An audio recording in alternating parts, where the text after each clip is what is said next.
It could be argued that the subgenre of folk horror is the bedrock upon which many contemporary horror films have built their premise. Folk horror draws its name from the fact that the antagonists and stories featured within such films are derived from traditional folklore. It is important to note, however, that this is not the defining characteristic of the genre. Rather, it is the conflict that ensues from the clash of old world or simply alien values and principles against their new age counterparts. In many cases, the true antagonists are actually the local populace who seek to uphold their ancient or barbaric principles in face of what they perceive as intrusion from the outside world.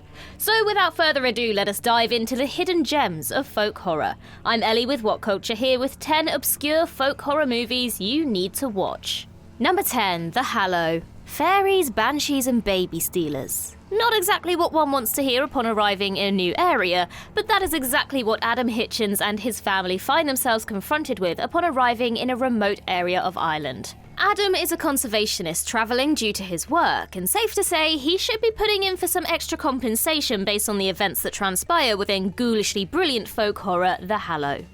The 2015 folklore flick revolves around a hellish take on the aforementioned mythical creatures of the night, who gleefully set about terrorising the unsuspecting family upon their arrival. Regrettably, however, despite a glowing critical response and an ending quite literally begging for a sequel, the folklore-centric horror finds itself as a relatively unheard-of cinematic commodity. The Hallow is a delightfully unexpected surprise in the sense that it is a genuinely good film despite a premise that puts the phrase flogging a dead horse to abject shame. The cast's efforts are consistently imbued with legitimately convincing emotion, lending an air of visceral reality to proceedings and dragging viewers into an emotional commitment to events transpiring within the film, whether they want to be or not. Number 9, The Ritual. The Ritual follows the plot of a group of friends exploring the Swedish wilderness as a form of tribute to their late friend. The unfortunate party soon realise that they are being hunted through the woodland by some form of paranormal being, enduring all manner of ominous encounters along the way. When they are captured by the cult that worships said being, it is revealed to be the Jotun. I think I said that right. I apologise if I didn't. A terrifying mythical creature and alleged offspring of the god Loki. Decidedly not Tom Hiddleston's iteration of the Nordic god, however. While the Ritual's premise is familiar, the film somehow succeeds in bucking the trends found in many played-out versions within the subgenre. Some of the visual shots within the film would not be out of place in the most elite of photography competitions, while a supremely unsettling style of cinematography coupled with the beloved trope of sympathetic yet unbelievably stupid protagonists lends to a rip-roaring 94 minutes of folk-centric horror. Number 8, Lamora. Set in the Prohibition-era United States, Lamora's folk-centric element is vampires. Young Lila is summoned to see her mafioso father before he dies, where she is subsequently intercepted by Leslie Taplin's Lamora. Lo and behold, Lamora turns out to be a vampire who is planning to add Lila to her undead ranks. Lamora is revealed to have multiple other children imprisoned, in addition to Lila's now monstrously formed father, in what swiftly devolves into a farcical series of events. While the attempts to subvert the clichés upon which the film is based fall dismally flat, the attempts to do so at the time Lamora was released are commendable to say the least. Despite this and the wave of negative critical reception upon its debut, the hammy performances and wacky plot means that Lamora inexplicably remains an entertaining disaster of a film and well worth a watch for any folk horror fan. One might even argue that any aspiring connoisseur of the subgenre's repertoire would be incomplete without it. Number 7, The Pale Door. The film starts out as what seems to be a standard western, as a gang organise and execute a train robbery, only for them to find that instead of the promised chests of gold inside, there is only a young woman inside. Said young woman reveals that her name is Pearl and promises to compensate the gang handsomely if they safely return her home. How on earth is this a folk horror? Well, the gang duly return Pearl to her home before the folklore twist is revealed. Pearl, her mother Maria, and the entire inhabitants of the town are witches. While they possess the ability to conjure the facade of normal women, this illusion slips to reveal their true form, hideously charred and undead creatures as a result of being burnt at the stake due to their affliction. Maria was pregnant with Pearl when she suffered this harrowing fate. The Pale Door has such an unconventionally wacky premise that few would be surprised if the on-screen result crashed and burned in spectacular style. But the end product is a taut, engaging horror with commendable cinematography and gritty, visceral performances from the relatively unknown cast, perhaps the key element behind the movie's obscurity. Number 6. The Blood on Satan's Claw. One has to travel all the way back to 1971 to find one of folk horror's most iconic staples. Regrettably, as a result of the film's age and relative obscurity amongst the wider horror genre, one would be hard-pressed to find an average moviegoer who has gotten around to watching The Blood on Satan's Claw. The folklore of England is deeply ingrained within The Blood on Satan's Claw, which is set against the backdrop of 18th century Britain. The film's premise concerns the discovery of a hideously deformed demonic skull, which proves to have appalling results on the children of the local area, essentially turning them into black mass-performing, bloodthirsty devil worshippers who proceed to gleefully inflict a wave of unholy terror on the unsuspecting population. The key strength of The Blood on Satan's Claw is arguably the performance of the exceedingly young cast. Despite their tender years, the children that fall under the demonic influence of the skull are legitimately terrifying in their roles.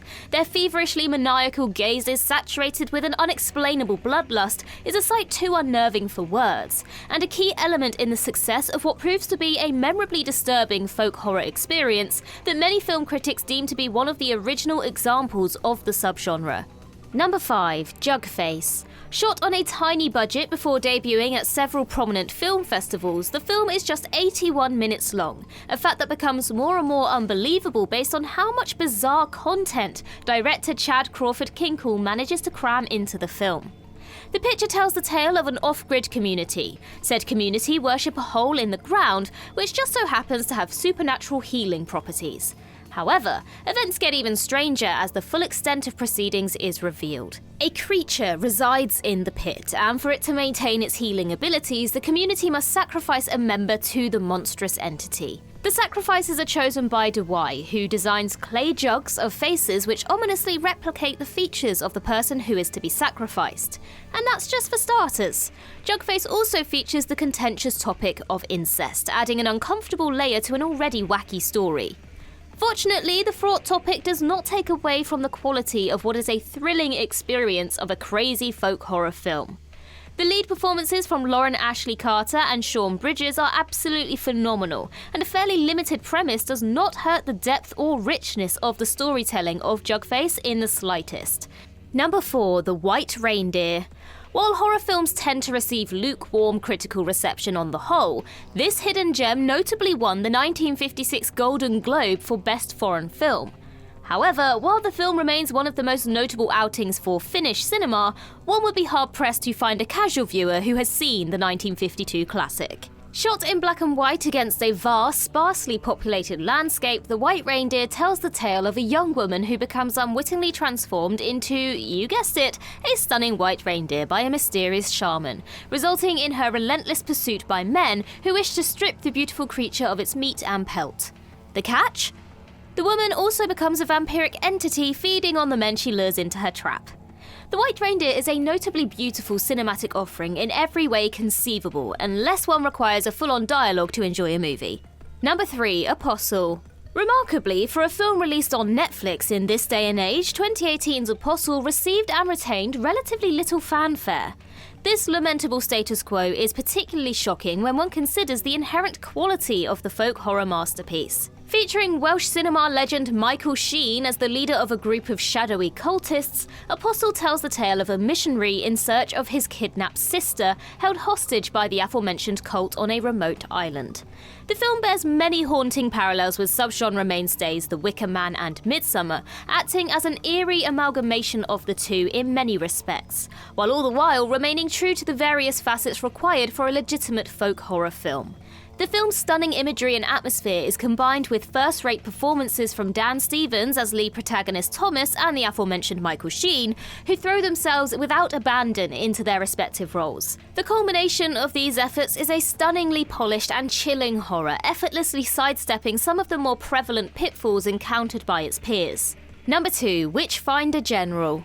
Matthew Hopkins is an opportunistic sadist who by little more than turn of circumstance finds himself as the lead witch hunter for the region, conducting a campaign of barbaric terror against the local population. Together with his depraved assistant, the pair inflict a litany of appalling torture and sexual assaults on anyone unfortunate enough to find themselves in their path, shamelessly exploiting the country's folklore concerning witches to their own benefit.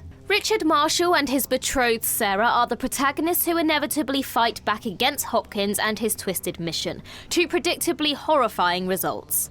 Witchfinder General is a blood-soaked tale of revenge and the darkest aspects of human nature in one of the subgenre's bleakest installments, but remains a riveting watch nonetheless, utilising folk horror's trademark use of the hauntingly beautiful natural landscape and a chilling score to great effect. It doesn't hurt that the performances of the cast are top-notch as well. Particular praise must be reserved for Price's unflinching embodiment of pure wickedness. Number 1. Hagazussa, A Heathen's Curse. When one considers that German-Austrian production Hagazussa, A Heathen's Curse holds a stunning 95% approval rate on Rotten Tomatoes, it is difficult to explain why the film steeped in German folklore did not enjoy more mainstream success. The slow-burn film depicts a young woman shunned by her mountain community, leading to unspeakably unsettling results. To say that this film possesses some of the most disturbing imagery ever seen in a horror film would be an understatement. Soup containing dead babies, graphic sexual assault, and unrelentingly terrifying psychedelic imagery all unflinchingly feature in the 2017 offering. All of this sounds like a veritable car crash of a film on paper, one utterly reliant on cheap scares and gross-out tactics. However, the end result of Hagazussa is what feels like a genuine supernatural experience, steeped in legitimately terrifying moments and polished off with exemplary convincing turns from the cast. The lingering effects of the captivating 2017 visual spectacle are harrowingly memorable and hard to shake long after the credits roll.